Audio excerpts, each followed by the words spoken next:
Hey there, it's Maisha, and I'm so excited to bring you this quick video. I'm going to try to make it snappy, but there were two things that kind of kept coming up over the past couple weeks, and I want to address one of them now, and that's the idea of Boolean string generation. And I had a talk today even with a company who is thinking of building this new generator. There are a couple on the market already, and I just want to share a few quick thoughts with you with the idea that less is more.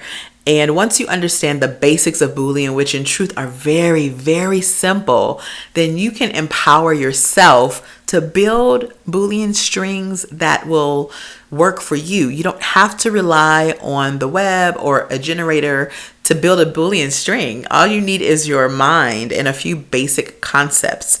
Now, I'll record a separate video that goes over the basics of Boolean in a nutshell. So if you are not really firm yet on the fundamentals, check that one out before you view this one. This one is just going to assume that you understand the three basic Boolean operators of and or not, and that you have some experience with building Boolean strings. And I want to show you how you can simplify that process beyond what you are currently doing. So let's get started. So I went to this Boolean search generator through a company that I really admire, Social Talent. You can find them on the web at socialtalent.co. And they have this tool called SourceHub. It's a Chrome extension that I've installed. You just need to log in, and then you can basically enter a few key terms and have Boolean strings built for you.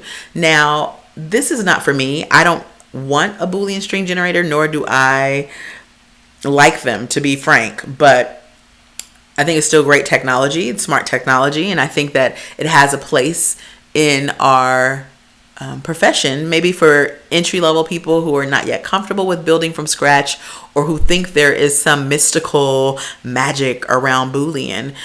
So I think this serves a purpose. So I want to just share with you how I view building a Boolean string and how less is always more. So using SourceHub, I entered a few criteria, and I'm just going to use this example. So I entered the job description software developer, and I told this tool that I want to search for people that have either Python, Swift, or Ruby, and also that they should live in either Seattle or San Francisco. Okay, so I entered that in 30 seconds flat, and then this string is what was given to me. Okay, now the honest truth about this string, I think it's far too long, far too convoluted, and just kind of unnecessarily clumsy. But I'm going to use it for the sake of example so that I can show you the difference between a long string that has perceived value and then a shorter string that has actual value. So I'm going to copy and paste this string and put it right into LinkedIn Basic. Okay, and let me hop in there. Okay, so I've already done this for you. And here you can see that with that string, I have 7,000 results. Okay, now, and I'm not even on first page of the string. Hold on one second. Let me go back.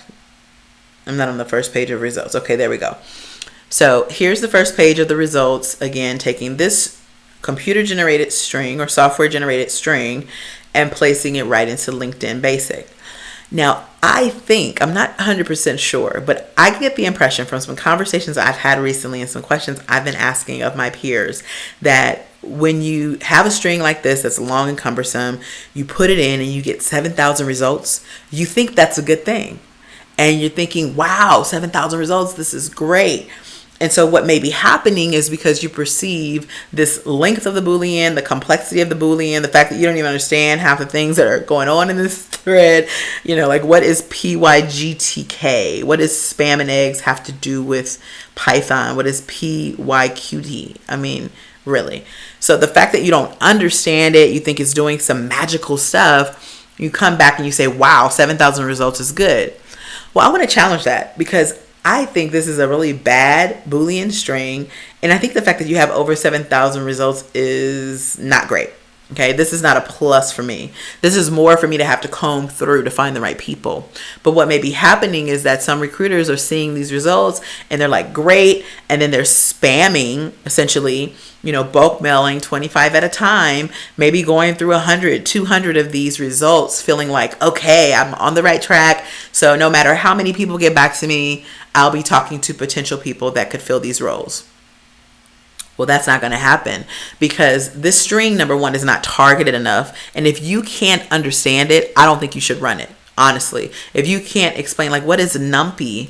I don't even get it. Like these Boolean, algorithms, I guess, for these Boolean generators, they, kind of crowdsource terms. And of course, you have the freedom to X out what you don't want, right, in the search. Let me go in so you can see in Social Talent how they'll let you edit it. Right. So if you don't want the word, let's see, spam and eggs. I don't know how that relates to Python. It might be something specific, but the likelihood of that being on someone's LinkedIn profile, I don't know. Numpy? I don't know. So you can remove what you want. But the point is, instead of getting all these false positives and having to remove it, why not build a simple string that will get you exactly what you want? Okay? Because the very first result is a systems engineer, and that is not a software developer, right? I asked for software developers. Let me go back to that string. Yeah, I asked for software developers, and it's giving me all kind of madness. I want to go back. Here we go. Yeah, I want a software developer. I want that to be the actual title. So let me show you another approach, and this is what I call the less is more approach. Now, understanding my job and the job I'm sourcing for, not my actual career, but understanding the job that I'm sourcing for, I'm going to do the same search in LinkedIn Recruiter or LinkedIn Basic, but I'm going to simplify everything. I'm going to start with a simple OR string that will find the words Ruby, Python, or Swift in the keywords.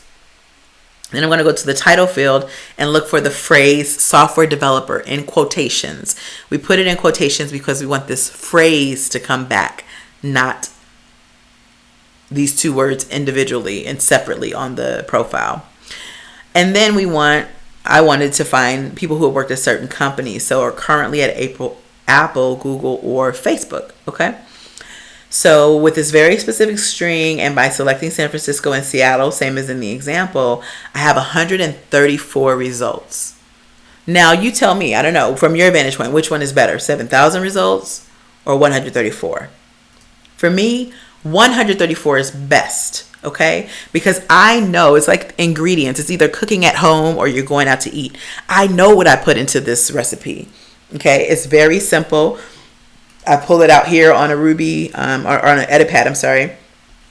The three simple strings I built, Apple or Google or Facebook, Ruby or Python or Swift, the phrase software developer. And all I used was the OR operator, the quotation marks, right, for phrases. And I'm just going to put two words in here for phrases, okay? And then the parentheses for grouping. That was all that I used. Okay. And I can explain this to someone else. Now, could I go somewhere if a hiring manager asked me how I found people, and could I give him this long thing and explain why I built this string? No, I couldn't. So I'm setting myself up to look silly, right? And I don't want to look silly. Do you? So just keep it simple. Less is more. Now, this search is much more targeted from my vantage point. I'm getting people whose current title is software developer, and they're all right on target. Their current title is software developer. Now, for instance, keep in mind that your headline, which is here, okay, software engineer at Google, and your current title are two different things. So LinkedIn has given me the option to search the title, not the headline. So don't necessarily focus on the headline, focus on the current role. Okay, and so every current role is going to have the phrase software developer at a minimum, and either the words Apple or Google or Facebook. Okay, and can you see the bolded items here? I'm hitting the nail on the head. Okay, and I can go to page 6 of these results and still see that the current title is software developer, software developer. Now, does this mean that I can just bulk mail this group of people? No. because even here you see that this person is doing mobile applications. So he might be interested in software development, or he may be interested more in mobile development. I have Swift as a keyword, right? So that implies that maybe I am looking for someone who can flex between both, desktop applications and then also mobile apps. But even still, you still need to kind of go through these with a fine-tooth comb. Like, this person is a creative technologist. He's still a software developer at Apple. But you still want to go into the profile as best as you can and give it another look, okay? But all the way into the end of this search, let me go to page 13. I'm still getting people with the current title software developer at. Now, here's a false positive. This person is a software engineering intern at Apple. So this is a great example. If you wanted to streamline it even more, you could put in your title field, not intern. Okay, let's see if we go from 134, hope this will work. Yeah, to 129. So we eliminated 5 interns, okay? So this is how you, from my vantage point, this is how you build a solid search string based on the must-haves of your role, and not based on some algorithm that you don't know or understand that's going to build a string for you, okay? Now, let's look at the results that we have, the 7,000 results, which, by the way, you'll never see because you only get 1,000 results per search, per the LinkedIn recruiter training that I sat in on a couple years ago and even recently. So you're only going to ever see 40 pages of 25 results per page. The first result is already off center. Let's go down deeper into the search and see what we find, because our words are all over the place. So here we have a chief architect. That's probably too high level for maybe just a basic coding role. What about a founder? You don't want to accidentally email a founder, bulk mail a founder about a Python or Swift position. It's embarrassing, right? And this is how we set ourselves up to look unprofessional and poorly researched and amateurish, in truth. So we really have to get smart about our Boolean, get smart about the tools we're using, and really take ownership for building smart search strings. And there's so much research on the web, so much information that you can just lean on and depend on for trusted advice.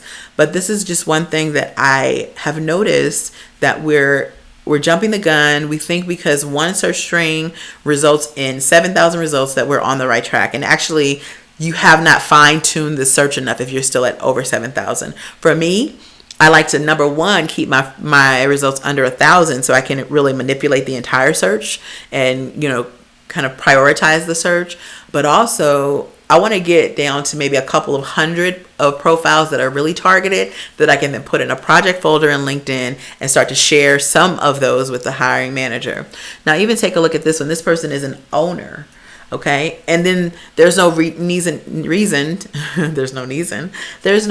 to even bulk mail him, because he has his email right here, right? So we have to take the time to just at least start looking through. This woman is the head of developer evangelism. This is not a person that you want to reach out for development roles.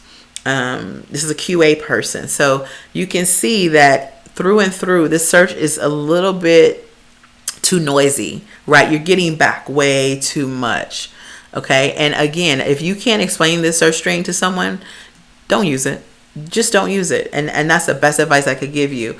Now, obviously, if you're learning about the role, right? And I'll do a separate video maybe on this. You can learn to kind of do a more comprehension-centric approach versus a keyword-centric approach, right? Because there are ways you can look for a Python developer without typing in the word Python. So I get that you don't want to be married to the keywords, and you do want to expand your understanding, right? And some of these Boolean generators can help you expand your understanding, and you can say, oh yeah, I didn't think about someone calling themselves a Pythonista, or I didn't think about someone calling themselves a coding ninja. So there are ways that those kind of Boolean generated searches can be helpful, but for the most part, I would stay away from really heavy, loaded, long, convoluted Boolean strings if you think that that is going to mean your search results are better.